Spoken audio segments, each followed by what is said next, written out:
Hey guys, welcome to study लिटिकल। कैसे हैं आप लोग? आई होप आप सबकी प्रिपरेशन बहुत ही शानदार चल रही होगी। सो गाइस, यहाँ पे हम कुछ इम्पोर्टेंट बातों पे डिस्कस करेंगे। सबसे पहले तो देखो, आधा मई आपका यहाँ पे निकल चुका है। आपके पास में 1.5 से 2 महीना ही बचता है अब प्रिपरेशन के लिए। उसमें भी लास्ट के 1 महीने तो आपको सिर्फ मॉक्स और क्विजेस पे ही फोकस करना होगा। तो आप मान के चलो कि 1 महीना है आपके पास में। आपकी प्रिपरेशन को जितना भी पॉलिश आप कर सकते हो, जितना स्पीड आप बढ़ा सकते हो, आपकी एक्यूरेसी पे जितनी कमांड कर सकते हो, वो सब आप करो। इस टाइम आपको स्टडी के अलावा और कोई डिस्ट्रैक्शन होना ही नहीं चाहिए, क्योंकि जो 1 साल से आप मेहनत कर रहे हो ना, वो आपकी अब यहाँ पे रिज़ल्ट देने का टाइम आ गया है। पहली चीज़ तो ये। और दूसरी चीज़ मैं आपको बता दूँ कि आपकी स्पीड ही आपको प्री पास करवाएगी। आपके कंसेप्ट का रोल रहेगा, लेकिन प्री का जो आरआरबी का एग्ज़ाम होता है वो ट्रिक पे बेस्ड चलेगा। आपकी स्पीड बहुत ज़्यादा रोल प्ले करेगी।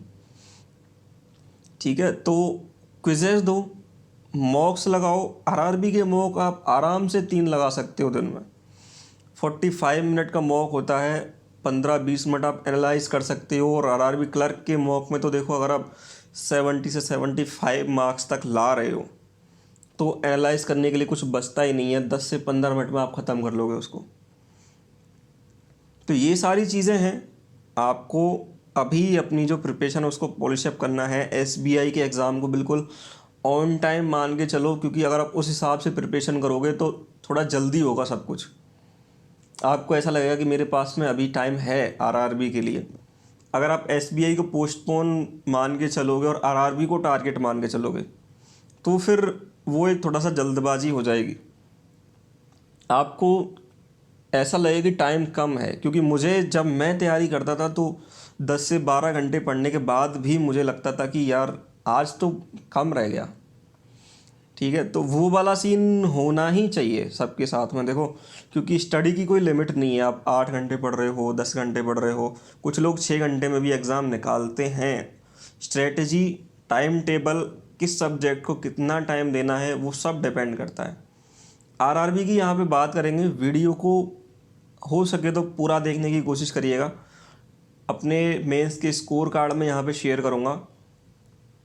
प्री के साथ में मेंस की स्ट्रेटजी पे डिस्कस करेंगे हम यहाँ पे, क्योंकि रिसेंट डेज़ में जो जीए का पैटर्न चेंज हुआ है, उस हिसाब से मुझे अब लगता है कि हमें जो अपनी प्रिपरेशन का जो वे है वो भी चेंज करना पड़ेगा जीए के लिए स्पेशली। तो बात करते हैं यहाँ पे आरआरबी के एग्ज़ाम्स की। आरआरबी के एग्ज़ाम्स में आप सबको पता है 80 क्वेश्चन होते हैं, 45 मिनट में होते हैं। क्लर्क की मैं बात करूँ तो क्लर्क का टारगेट आपका 80 ही होना चाहिए, क्योंकि जिस हिसाब से कट ऑफ जा रही है 80 का ही टारगेट आपको रखना चाहिए। और अगर पीओ की बात करूँ तो 70 का टारगेट आप लेके चल सकते हो। कभी भी कट ऑफ के हिसाब से प्रिपेयर मत करना, भूल के भी मत करना, और आरआरबी में तो बिल्कुल भी मत करना कि लास्ट ईयर कट ऑफ 58 थी, इस साल 60 के हिसाब से प्रिपरेशन कर लूँ। कोई ज़रूरत ही नहीं है, क्योंकि अगर आप लॉकडाउन के टाइम के जो रिज़ल्ट्स देखोगे ना, आपको पता लगेगा कि 9-9, 10-10 नंबर कट ऑफ बढ़ी है। आरआरबी में बैंक्स वैकेंसीज ही वापस ले देते हैं। बैंक ऑफ बड़ौदा का जो 2 साल से चल रहा है राजस्थान में, गुजरात में और या फिर यूपी में, आप देख सकते हो कि आधी भी वैकेंसी नहीं बचती है ज्वाइनिंग के लिए। वैकेंसी देते हो स्टार्टिंग में, उसके बाद निकाल लेते हो। वैकेंसी आपको अगर चाहिए नहीं बंदे, तो फिर वैकेंसी देने का मतलब क्या हुआ? तो ये सारी चीज़ें तो देखो, छोड़ो इन सब बातों को, स्ट्रेटजी पे फोकस करते हैं। आरआरबी के लिए जो हिंदी मीडियम वाले जो लोग हैं वो बहुत ज़्यादा प्रिपेयर करते हैं। उनका फोकस आरआरबी पर रहता है, क्योंकि उनको लगता है कि आरआरबी की जो हिंदी है वो आराम से वो निकाल सकते हैं कंपेयर टू इंग्लिश। लेकिन ये सब जो है वो एक मिथ ही मान के चलना आप, क्योंकि जब आप मेंस का एग्ज़ाम दोगे, आप स्टार्टिंग के 5 क्वेश्चंस इंग्लिश के पढ़ना और स्टार्टिंग के 5 क्वेश्चन हिंदी के पढ़ना। आपको इंग्लिश ज़्यादा इजी लगेगी बजाय हिंदी के। ठीक है, तो शुरुआत करता हूँ मैं यहाँ पे मेरे स्कोर कार्ड के साथ में। ये देखो, ये मेरा स्कोर कार्ड है। यहाँ पे ये मेरा नाम, मेरी कैटेगरी, मार्क्स देख लेते हैं। 28.75 थे मेरे रीजनिंग में, आरआरबी के मेंस में। कंप्यूटर में आप इसका हाफ कर लो, जो भी दे रखा है, ठीक है। इसका बनता है कुछ 9, 9.5 के आसपास, ठीक है। जीके में 13 नंबर। ऐसा नहीं है कि मैंने जीके के लिए प्रिपेयर नहीं किया या फिर एक ही सोर्स से किया। मैंने 2 सोर्स से जीके के लिए प्रिपेयर किया और सबसे ज़्यादा टाइम मैंने इसको दिया।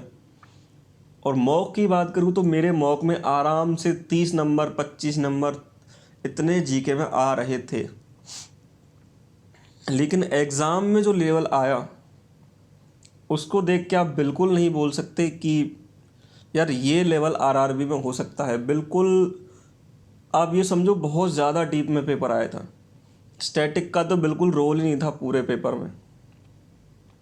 सेम चीज़ हुई थी हिंदी में। हिंदी का पेपर जो था वो बहुत ज़्यादा लेंथी था। एक पैसेज पढ़ने में आपको 5 से 10 मिनट लग जाएंगे, इतना लंबा पैसेज था।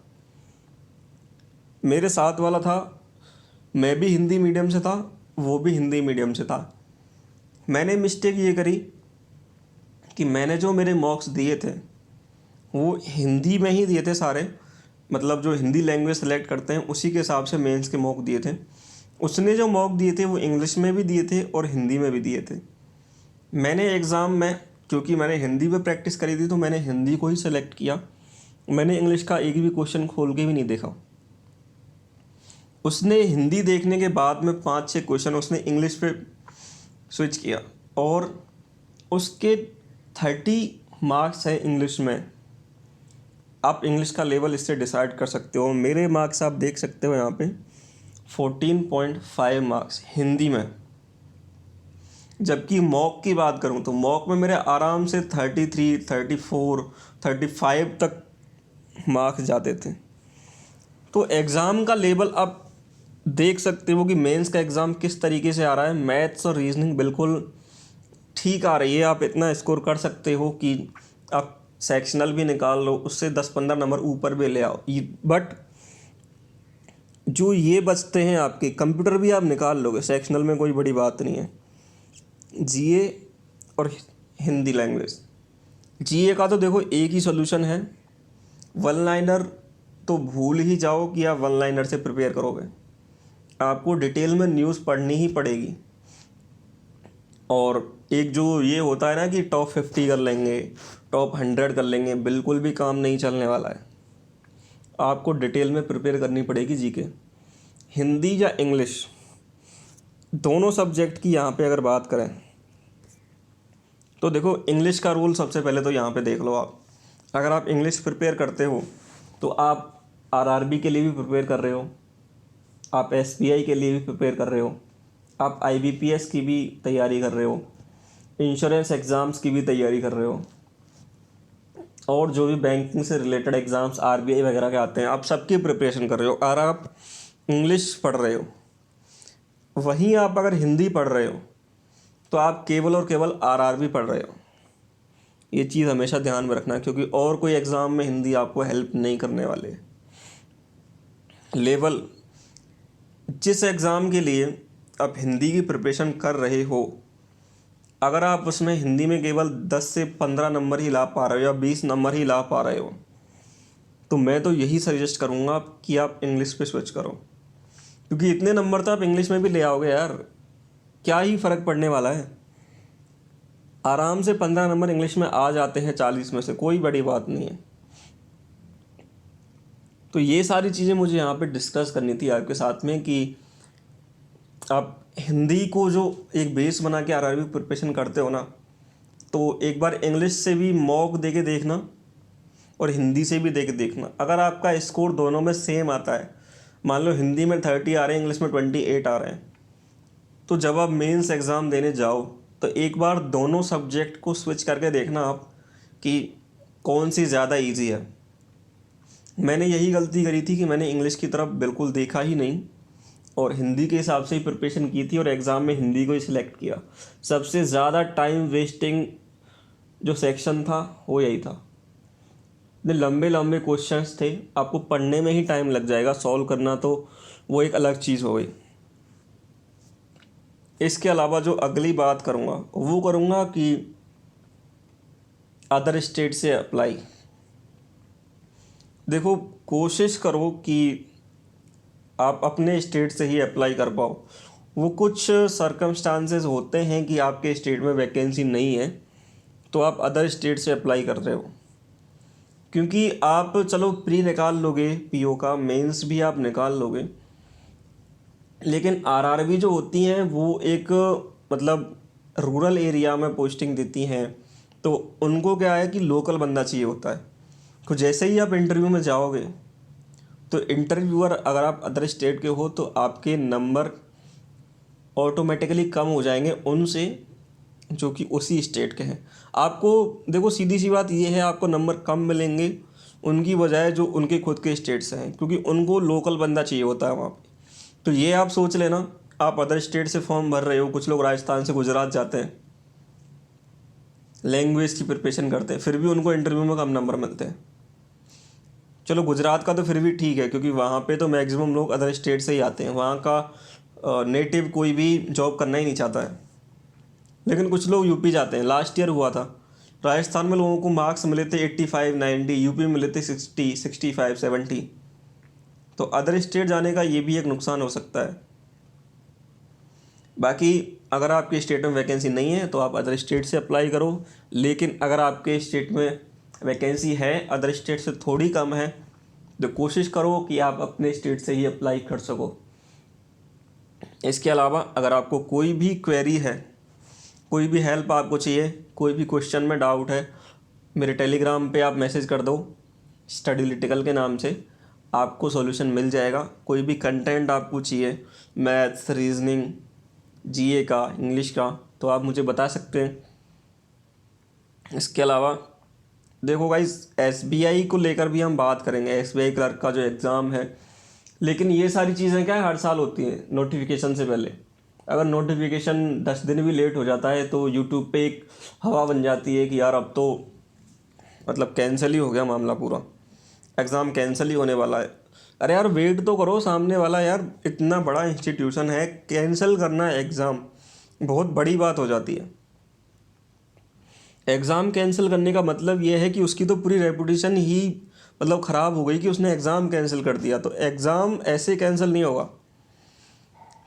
2020 के एग्ज़ाम की अगर मैं बात करूं, सॉरी 2019 के एग्ज़ाम की बात कर रहा हूँ मैं, आरआरबी के एग्ज़ाम की, तो लगभग 12-13 अगस्त को एग्ज़ाम होना था।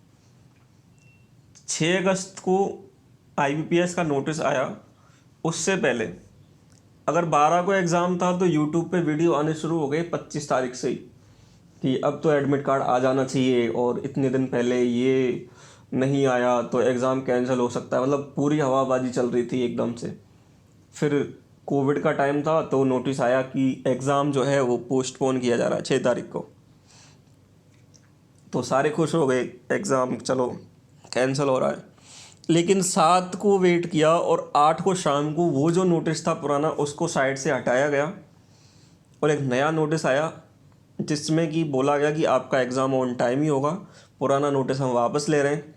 और उसी टाइम पे एडमिट कार्ड के लिंक भी डाल दिए गए 4 दिन पहले। तो ऐसा कुछ नहीं है, लेट तो होता रहता है, आप तो अपना एग्ज़ाम ऑन टाइम समझ के प्रिपेयर करो, बाकी सब आईबीपीएस पे छोड़ दो, वो संभाल लेगा। आपको बस अपना काम करना है। ठीक है, आज की वीडियो में बस इतना ही। वीडियो को लाइक ज़रूर करना, अगर मेरी बातें आपकी थोड़ी भी समझ में आई हों तो इस वीडियो को लाइक करना। वीडियो पे कमेंट करना अगर कोई भी क्वेरी हो आपकी इससे रिलेटेड, और वीडियो को शेयर ज़रूर करना, चैनल को सब्सक्राइब करना, क्योंकि हालांकि मेरा भी वेटिंग में है आरआरबी, लेकिन अगर बैंक ऑफ बड़ौदा वैकेंसी देता है तो मैं फिर से एग्ज़ाम देने का सोच रहा हूँ, क्योंकि जहाँ मेरा घर है वहाँ पे बैंक ऑफ बड़ौदा की स्पॉन्सर्ड जो आरआरबी है उसी की ब्रांचेस हैं। जो एसबीआई स्पॉन्सर्ड मरुधरा बैंक है उसकी ब्रांचेस मेरे एरिया में नहीं है, तो मैं भी फॉर्म भरूँगा। डेली मॉक के स्कोर आपके साथ में शेयर होंगे, जो भी स्ट्रेटजी मेरी चल रही होगी उसके बारे में डिस्कस करेंगे। जीए का क्या करना है, कैसे करना है, हिंदी से इंग्लिश पे कैसे स्विच करना है, कैसे इंग्लिश में अपने मार्क्स आपको इंक्रीज़ करने हैं, और कैसे हिंदी और इंग्लिश को एकदम पैरेलल लेके चलना है, क्योंकि एग्ज़ाम में कोई भरोसा नहीं है हिंदी ज़्यादा टफ आ जाए, इंग्लिश ज़्यादा टफ आ जाए। अगर आप 1 मिनट में हिंदी का पेपर देख के फिर इंग्लिश पे स्विच करते हो तो उसमें क्या ही दिक्कत है। ठीक है, तो आज की वीडियो में फिर इतना ही। Thank you for watching.